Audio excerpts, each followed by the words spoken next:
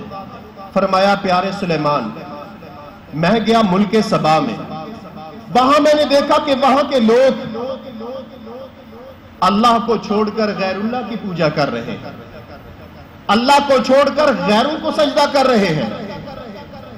اے پیارے سلیمان، میں تو چونک گیا، حیران ہو گیا کہ یہ لوگ، یہ انسان اس مالک کو سجدہ کیوں نہیں کرتے جو دانے سے پھل نکالتا ہے، جو دانے سے درخت اگاتا ہے؟ اس پروردگار عالم کو سجدہ کیوں نہیں کرتے؟ جو روٹی روزی کا بندوبست کرتا ہے اس کو سجدہ کیوں نہیں کرتے؟ یہ معلومات لے کے آیا ہوں۔ پورا نقشہ جب ہدہد نے کھینچا، حضرت سلیمان علیہ السلام فرمانے لگے کہ یہ بتاؤ کہ اس عورت کا تخت میرے پاس سب سے پہلے کون لے کے آئے گا؟ عفریت کہنے لگا کہ پیارے سلیمان، آپ اپنی اس کرسی سے اٹھیں گے نہیں، میں اس سے پہلے لے آؤں گا۔ حضرت سلیمان فرماتے مجھے اس سے بھی پہلے چاہیے۔ اللہ فرماتے ایک علم والا ان میں تھا جو یہ کہنے لگا کہ میں آپ کے پاس اس کا تخت آپ کی پلک جھپکنے سے پہلے لے آؤں گا۔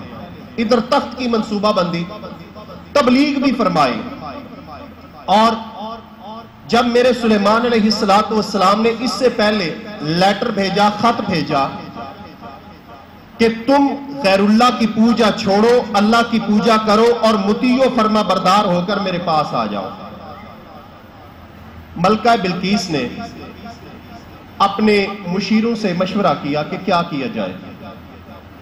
انہوں نے کہا کہ آپ جو کریں ہم اس کے پابند ہیں، لڑنا چاہیں تو ہم اس کے لیے بھی تیار ہیں۔ ملکہ بڑی سمجھدار تھی، کہنے لگی کہ آپ کو علم ہے کہ یہ حکمران اور ملوک جب کسی زمین پہ داخل ہوتے ہیں تباہ و برباد کر دیتے ہیں، اس لیے اگر ہم لڑنے کا پروگرام بنا لیں تو کہیں ہمارا ملک تباہ و برباد نہ ہو جائے۔ میں ایسے کرتی ہوں، کوئی بہترین گفٹ اور ہدیہ بھیجتی ہوں، جب میں تحفہ بھیجوں گی قبول کر لیا تو امید ہے ہم بچ جائیں گے، قبول نہ ہوا تو پھر آگے سوچیں گے کیا کرنا چاہیے۔ جناب سلیمان کے پاس تحفہ آیا، جب تحفہ آیا حضرت سلیمان علیہ السلام نے فرمایا کہ تم یہ دنیاوی مال دے کر مجھے راضی کرنا چاہتے ہو، اللہ تبارک و تعالیٰ کے مطیع اور فرما بردار ہو کر میری نبوت کو قبول کرتے ہوئے یہاں پہنچو۔ حضرات ذی وقار یہ پیغام پہنچا۔ ادھر اسی دوران جناب سلیمان علیہ السلام نے تخت کی پلاننگ کی، ادھر سے قوم روانہ ہو گئی، بلقیس روانہ ہو گئی، حضرت سلیمان نے تخت منگوا لیا۔ تخت پہنچا تو یہ ملکہ کہ پہنچنے سے پہلے چونکہ تخت پہنچ چکا تھا، حضرت سلیمان علیہ السلام فرمانے لگے، بلکہ سلیمان کو پوچھنے لگے کہ یہ بتا تمہارا بھی ایسا ہی تخت ہے جیسا یہ ہمارا ہے؟ کہنے لگی یہ ویسا نہیں، مجھے تو وہی لگتا ہے۔ اس کے بعد جب محل میں داخل ہوئی تو اپنی نیچے جو چادر یا جو بھی کپڑا تھا اس کو اونچا کر لیا۔ کیوں؟ شیشے کا محل تھا، اس نے سمجھا شاید پانی ہے۔ حضرت سلیمان علیہ السلام فرمانے لگے پانی نہیں، یہ شیشے کا محل ہے۔ تو فوراً یہ ملکہ سبا اللہ تعالیٰ پر ایمان لے آئی، جناب سلیمان کی نبوت کو قبول کر لیا۔ کہنے لگی کہ مجھے جیسے اس محل کے پہچاننے میں غلطی لگ گئی ہے، ایسے رحمان کو پہچاننے میں بھی غلطی لگ گئی ہے۔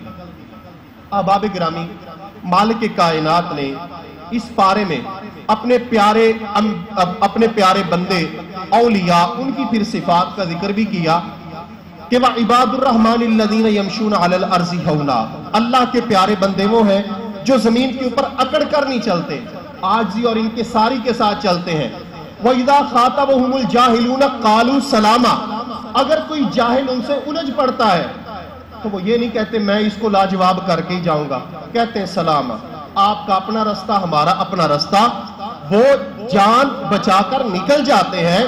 اگر کوئی غلط اور جاہل آدمی ان سے ہم کلام ہوتا ہے تو وہ اس کی جھوٹی اور غلط باتوں کا گالم گلوچ کا جواب نہیں دیتے۔ یہ اللہ کے پیارے بندوں کی صفات ہے۔ وَإِذَا مَرُّوا بِاللَّغْوِ مَرُّوا كِرَامًا، جب بےہودہ اور لغو باتوں کے پاس سے گزرتے ہیں تو ان میں وہ انٹرسٹ نہیں لیتے، بلکہ بڑی عزت اور وقار کے ساتھ وہاں سے وہ نکل جاتے ہیں۔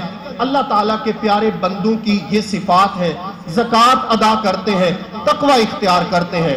اور مالک کائنات نے پھر شعراء کی مذمت فرمائی، اور جو اللہ کے پیارے بندے ہیں پھر وہ شعراء کی کلام نہیں سنتے۔ وَالشُّعَرَاءُ يَتَّبِعُهُمُ الْغَاوُونَ، شعراء کون ہیں؟ شعراء وہ لوگ ہیں کہ ان کی پیروی کرنے والے گمراہ ہوتے ہیں۔ حضرات گرامی، کون سے شعراء؟